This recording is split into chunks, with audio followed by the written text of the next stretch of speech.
every morning. It's like Groundhog Day. You get up, it's time to make the bread.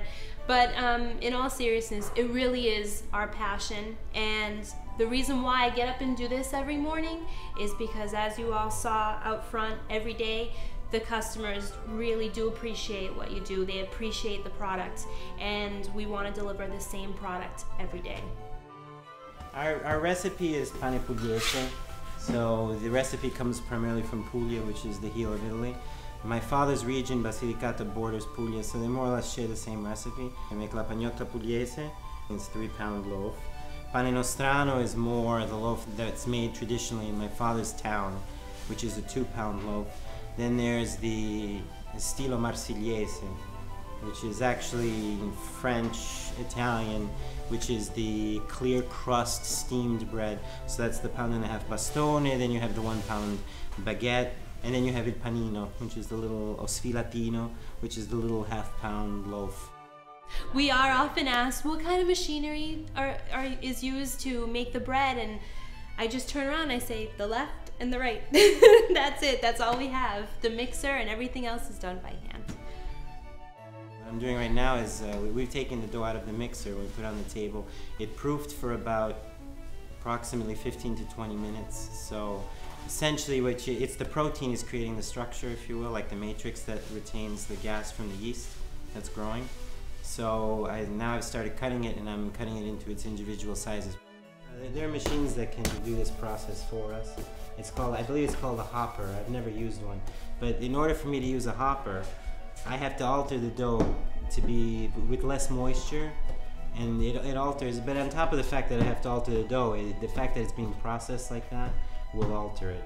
Because the gluten structure is fairly delicate. So anything that any process that you introduce with machinery damages or alters that structure, you don't get the same results.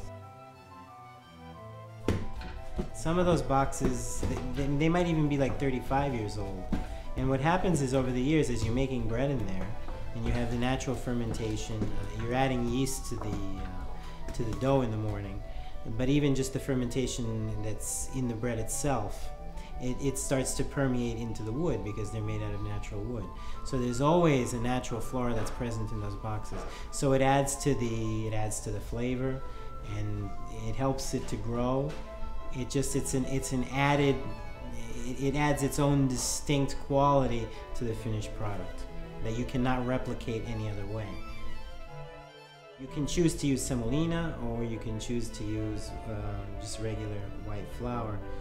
The semolina tends to stick just to the bottom of the bread, so you have a clean crust on the upper surface, and so that tends to be it's a little bit lighter, it's crisper, but the crust will be a little bit thinner.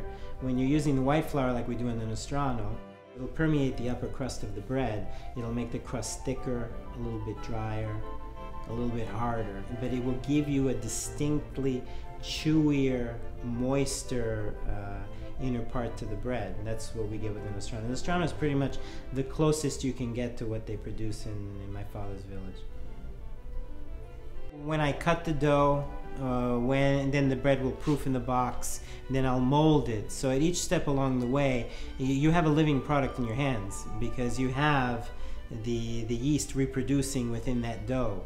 So my objective is, when I get to the molding phase, which is the final phase of the actual working of the dough, if I can hear it snapping and popping, which means there's just enough gas. The dough is still firm, but there is enough gas in there that it will snap and it will pop as you squeeze it to mold it. Then I know it's at the proper point of maturity, so I'm going to have the peak flavor. So that when you get the final yeast kick, essentially the yeast, what it does is it lets out its last gasp as it dies in the extreme heat of the oven. And so what will happen is the bread will rise just a little bit more, will expand a little more, and it'll split. And if you've done a good job, what you're going to get on top of the bread is you get an ear. And if you did a really good job, you can hold the bread by the ear.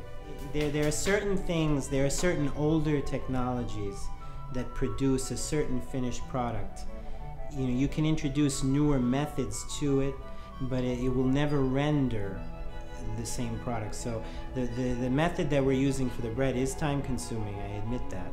But the the fact that it's worked several times and that it's allowed to ferment a certain way achieves certain effects, certain flavors, certain textures that you can't achieve any other way. If someone is searching for authenticity when it comes to this kind of product, it has to be done with artisan methods.